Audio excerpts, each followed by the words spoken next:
એ ભગવાન કૃષ્ણનો જ્યારે એમ કહેવાય કે જેલમાં ભગવાન કૃષ્ણ જેલમાં ને ભગવાન રામ છે મહેલમાં જેલમાં. અહીંયા જન્મતા વેદ ભગવાન કૃષ્ણએ પોતાના મા બાપને મુક્તિ અપાવી અને સામે દશરથ મૃત્યુ સમયે રામ હાજર નહીં.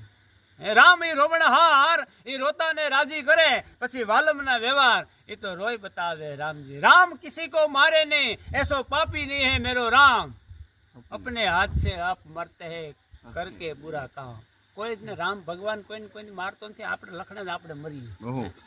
મોટી મોટી મેળવીએ તને દીધો તો જાકારો, તેથી જગત આખાનો જાકારો, તેથી ઝૂંપડીએ કીધું જીવન પધારો. એ આયડાની નંદરાએ કીધું કે અહીંયા આવવા દે બાપ.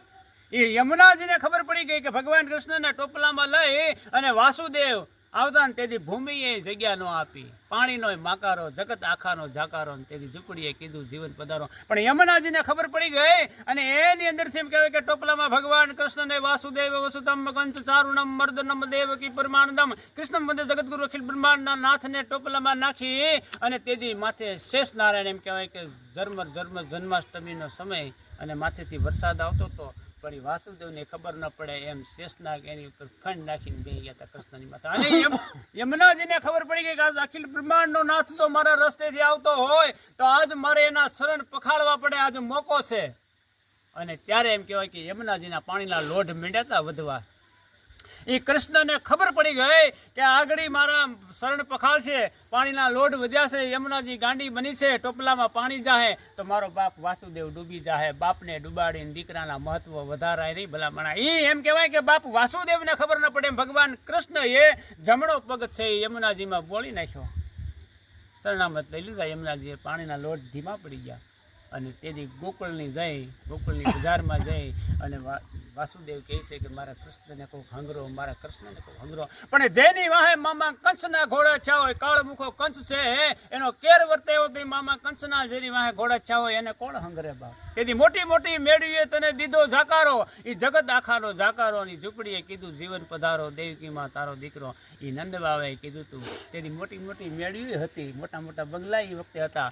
કોઈએ નહોતું એને કીધું કે અહીંયા વૈયાઓની ઝૂંપડી હતી ને ઝૂંપડીએ. એટલે અમારો કવિ કહે છે, વચ્ચે તમને વાત કરજો કે ગરીબોની ઝૂંપડીએ જાજો, એ જઈને મહેમાન એના ઈ થાજો.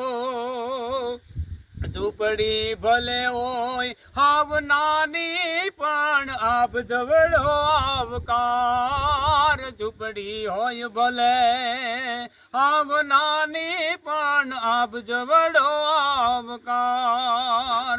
ગરીબની ઝૂંપડીએ જાજો, એ જઈને મહેમાન એના ઈ થાજો.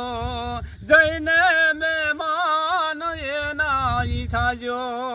એ ગરીબની ઝૂંપડી હોય પણ આપ જેવડો આવકાર હોય કે મારો બાપુજી આવ્યો, મારો વિહામો આવ્યો, મારો લાડીલો આવ્યો, મારો બાપ વાલો આવ્યો, એવા જ્યારે એમ કહેવાય કે પડકાર પડતા હોય એવી ઝૂંપડીમાં જાઓ. ગરીબ ઝૂંપડી ભલે નાની હોય પણ આવકાર આપ જેવડો હોય. એ બરોબર ઝૂંપડીમાં ભગવાન કૃષ્ણને નંદ બાબાએ કીધું કે વાસુદેવ એ ટોપલો અહીંયા આવવા દો. એ ટોપલો અહીંયા આવવા દો અને કૃષ્ણને લઈ લીધા અને યોગ માયાને એમાં ટોપલામાં મૂકી દીધી. અને તેથી વાસુદેવે કીધું નંદ બાબાને કે નંદ બાબા પ્રભાતના પોરમાં ઓલો કાળ મુખો કંસ છે વાટ જોઈને બેઠો છે કે હાથમું સંતાન આવે એને મારી નાખવાનું છે, તારી દીકરીને મારી નાખશે. તેથી એ નંદ બાબાએ એટલું કીધું હતું કે તમારો દીકરો જો બસી જતો હોય તો મારી દીકરી ભલે બની જાય. એ ટોપલામાં યોગ માયા એ દીકરી લઈ અને મથુરામાં આવે છે અને દરવાજા ખુલે છે. ખબર પડી કે એને ત્યાં તો સાતમું સંતાન આવી ગયું છે. 7 સંતાન તો મારી નાખ્યા હતા, 8મું સંતાન જન્મી ચૂક્યું છે. એને એમ હતું વાસુદેવને કે દીકરીને તો હું મારશે. કાળ મુખા કંસે કીધું કે એ વાસુદેવ તારું 8મું સંતાન ક્યાં છે? આ બાપા દીકરી જન્મી છે. અને એમ કહેવાય કે દીકરીને જેમ લોટકો માણા પૂળાનો ઘા કરે એમ બે પગ પકડી અને હામી દિવાલમાં એમ કહેવાય કે યોગ માયાનો ઘા કરે. ત્યાં આબા મંડળમાંથી હાટ કરતી આકાશવાણી થાય અને એટલું કીધું કે એ પરાક્રમી કંસ, એ બહાદુર કંસ, તારે જેને મારવો છે એ તો ક્યારનો ગોકુળની બજારમાં પગી ગયો છે નંદ બાવાને નેહડે. અને આ તો યોગ માયા છે ને તેની યોગ માયા એટલું પ્રસન્ન છે ને એટલું કીધું કે એ કાળ મુખા કંસ, તારે જેને મારવું છે ને એ તો ગોકુળ પગી ગયો છે. અને તું સમજી લે કે તને હું યોગ માયા છું અને આયા ને આયા હું તને કાપી નાખું, રાય જેવડા ટુકડા કરી નાખું, પણ તે મારા પગ પકડીને ઘા કર્યા છે, તે મારા શરણ પકડ્યા છે, એટલે હું તારી છેલ્લે તો હું તારી માં ગણાવ.